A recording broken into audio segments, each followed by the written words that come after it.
Hyderabad municipal corporation के हंगामी इजलास में सड़कों की खराब सूरत हाल और नालों की सफाई के मसले पर बहस हुई। इजलास में अरकान असम्बली विरासत रसूल खां, मोहम्मद मौजम खां, अरकान कौंसल प्रभाकर गंगा भवानी के अलावा mayor Kartika Reddy, deputy mayor Jafar Hussain Meraj और दूसरों ने शिरकत की। पेश है तफसीली report. Greater Hyderabad municipal corporation का हंगामी इजलास जुमेरात के दिन मुनक्किद हुआ, जिसमें शहर की सड़कों की अबतर सूरत हाल और नालों की सफाई व तोसी से मुतालिक मुबाहिस हुए। मजलिस इत्तेहादुल मुस्लिमीन तेलुगु देशम के कॉरपोरेटर्स के बशमूल हुक्मरान जमात कांग्रेस के कॉरपोरेटर्स ने भी शहर में सड़कों की खराब सूरत हाल पर बल्दी हुक्काम को तनकीद का निशाना बनाया। इस सिलसिले में मजलिस के एक और रुकन वजाहत अली खान ने भी धुआंधार तकरीर की। उन्होंने कहा कि इंजीनियर्स विंग के हुक्काम की लापरवाही से नालों की सफाई नहीं हुई है और गैर मजाज कब्जों में इजाफा भी हुआ है। और how many sewer lines are joined in nalas constructed for storm water drain, not for sewer lines. इसका हमको जीएचएमसी जवाब देना चाहिए, जो वाटर वॉच इसके रिलेटेड है। और डेयरी फार्म्स जो है उसके भी कनेक्शन जो है नालास में लाके मिला दिया गया, जो तमाम लोगों के शहरों के लिए हेडेक बन गया है।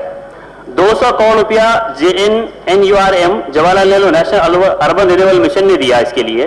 फिर उसके बाद इंजीनियरिंग विज अभी तक जो है 2000 एनक्रोचमेंट से नाले के ऊपर निकालने में नाकाम हो चुकी है, जिसकी वजह से 12 सितंबर 2007 को अफजल सागर नाले में एक बच्चा घर का दरवाजा खोला और नाले में गिर गया। गिर के 4 दिन तक उसकी लाश गायब हो गई, पता नहीं चला, लाश उसकी नहीं हासिल की जा सकी है। ये हमारे इंजीनियरिंग की गफलत की वजह से हुई। अगर यही बच्चा या किसी बड़े ऑफिसर का कुत्ता अगर गुमता तो emergency wing, emergency squad, enforcement सब लगाकर उसको तलाश करते। अमिताभ बच्चन साहब लावारिस फिल्म में बोले थे, तुम हो मुंह मांगी दुआ और हम अनसुनी फरियाद। ये देखिए, एक माँ पूछ रही, 4 रोज लाइन दी ना कोड़को एकड़ा। 5 साल का बच्चा अफजल सागर के नाले में गिर गया, 4 दिन तक हमारे MCH वाले, CSMC वाले ढूंढ के नहीं निकाल सके।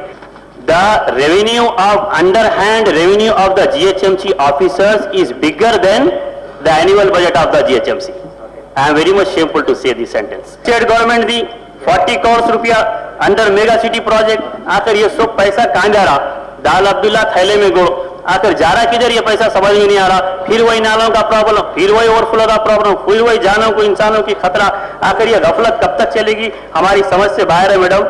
हमारे जो कमिश्नर साहब है, Hyderabad collector, commissioner of police और कमिश्नर ऑफ GHMC, ये 3 ऐसे हायर ऑफिसर्स और हायर पोस्ट होते जो मिनिस्टर और हुकूमत से डायरेक्ट कांटेक्ट में रहते।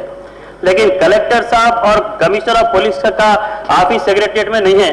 मगर मुझे ये कहते हुए काउंसिल को खुशी हो रही कि हमारे कमिश्नर साहब का ऑफिस सेक्रेटरिएट में है।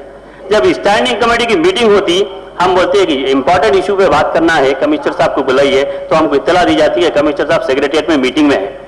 कमिश्नर साहब कोई चीज अपने खाते पे नहीं लेते, वो हेल्थ बहुत अच्छी तरह मेंटेन करते। बोलते कि क्या हुआ? अरे यार मैंने सबऑर्डिनेट्स को लिख दिया है। फिर क्या हुआ? तो कहा मैंने हायर अथॉरिटी को इन्फॉर्म कर दिया है। हाँ, मैंने गवर्नमेंट को चिट्ठी लिख दी है। अरे ये चिट्ठी, वो रिप्लाई आने के बाद हम जवाब दे दें। अरे ये चिट्ठी साहब की मुझे समझ में नहीं आती। पंकज उदास की वो गजल याद आती मुझे, चिट्ठी आई है वतन से हम बेवतनों के नाम, तेरी बेवी करती है मेरी सेवा लेकिन सूरत से लगती है बेवा। अरे GHMC के पास इतना करोड़ रुपया है, पैसा है, काम आ रहा, फिर भी GHMC बेवा की तरह फरियाद। वहां के लोकल्स थे इंक्रोचर्स, वो सारे इंक्रोचर्स को वो फंक्शन हॉल में बुलाकर उनसे बात की गई। जो प्लान बनाए थे ENC साहब और कमिश्नर साहब,